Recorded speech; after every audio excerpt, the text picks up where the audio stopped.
Hi, this is Miss Amara, Winnemate, and we're on set. We're recording artist Calik. In terms of the genre of music that you do, most people will consider it gospel, but you consider it kingdom music. Yes. Yes. Okay.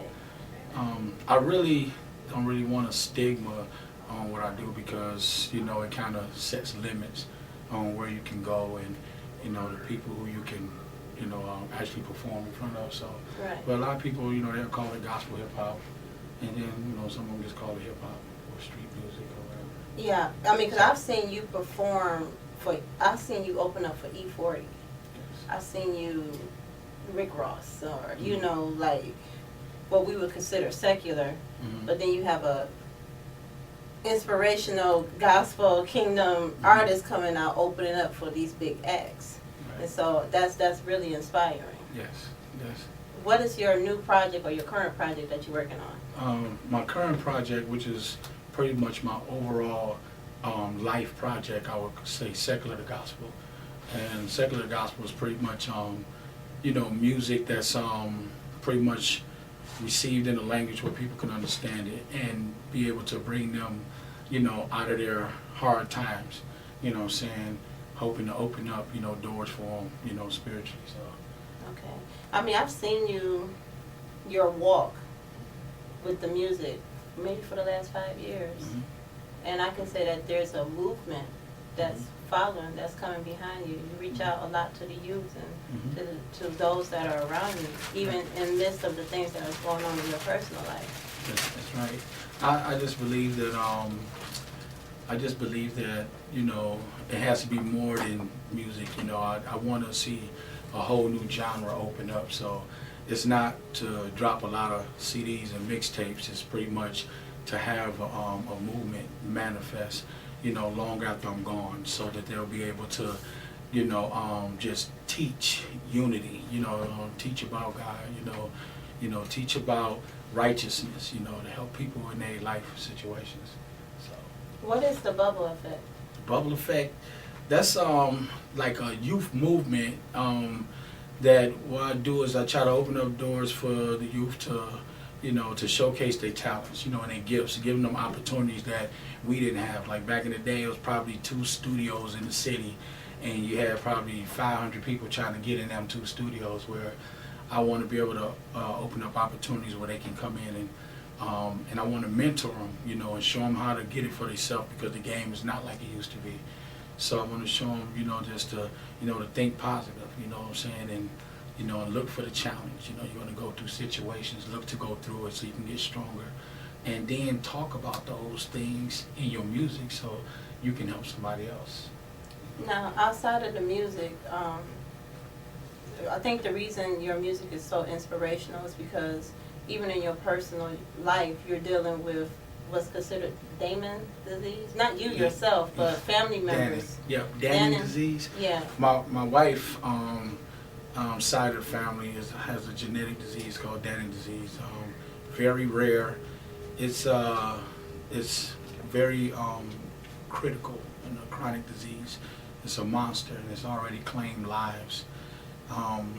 A lot of people would say that it's a generational curse. For 20 years that I've been with my wife, I've seen people, you know, die from this. And I've lost my oldest son, and it's taken a toll on my youngest son at the moment. And I believe that, you know, if I continue to go hard for the Lord, that He'll go hard for me. Right. And so by my order being tall as it is, I still believe there's nothing that can't be done. So I want to stay into the spiritual healing, you know, as opposed to the doctors, you know, caring for my son at this moment. So I believe God works miracles, and the monster will be taken down, you know, and that's where we at with that right now. Yeah, that's one reason why I wanted to do this segment, so people can be enlightened about this disease, because like you said, it's very rare, and if there's anything we can do to help in terms of getting the word out there and research, and, you know, there's more exposure to this, and maybe some more help can come along the way. Yes. Because if it's not just your family, it may be other families that may be going through this, and they don't have anybody right to to turn to, I suppose. Exactly. It is a lot of families that's going through it. I mean, it's so rare that 2 years ago, when my oldest son, before he passed, 6 months before he passed, he had a genetics test. And then the monster finally had a face after 20 years of fighting it. And the thing was, what I read and researched about it, the doctors read and researched about it at the same time. So therefore, we all knew the same amount, you know, Right. and that was like really like not a good feeling, Right. because they didn't know how to treat it at the time. And so it's definitely a lot of research about it. It's understood that if they have new hearts, that the disease can attract the new heart. So you have to start with getting them in position for a heart transplant.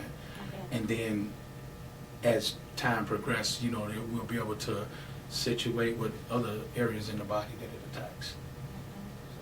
So what are your, what's next? What's next for Calik? Well, like I said, I just I want to continue to build. You know, I just want to make you know, God comfortable for people to be able to come to, because you know, there's so many things going on, and we allow it to overtake our mind. You know, and we lose focus. So I want to continue to be able to teach that to our young. You know, I want to give them balance, you know, where they have choices, you know, and not just stuck with the one choice. They actually have, you know, they can choose, which is the better role for them. So I want to continue to mentor, you know, the kids to be able to do that. You've been involved with the Hip Hop in the Park for a while. Yeah. I think 2007, 8 you came around. 6. 2006. The very wow. first one. Really? Yeah, the very first one I was there. I believe at that park. Can't remember the name of it. Russellwood. Russellwood. Yeah. Wow. Yeah. So, in the 6 years, have you seen the Mhm. Hip Hop in the Park?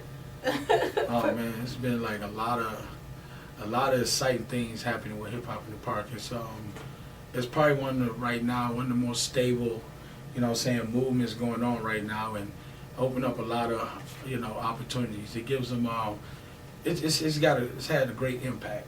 You know, it went from just a small crowd of people to now it's quite a few people that's trying to be, you know, a part of Hip Hop in the Park. And traveling is off the chain right now. Yeah, the New York trip and Yeah. the Atlanta trip. Yeah. Yeah. I think that's what brings the substance to it. Yeah. Because it gives people the opportunity to come out of their comfort zone and go to a different area Yes. to perform. So I Yes. think that was the whole logistics of it. So quite sure we'll see you there in Atlanta this year? Oh yeah, man. I'm going to Atlanta this year, definitely. Definitely. Yeah. I have something I need to do that I didn't get a chance to do. Last year? Yeah. Yeah, I remember. Okay. Yeah. So Okay. that's what's up, though. All right, so we're here at Calik. I thank you for coming on the set today, and we look forward to seeing him at the Hip Hop in the Park in Atlanta, Georgia, August 23rd through the 26th. Yes, I will be there. And thank you for coming on the show today. Thank you, Mara.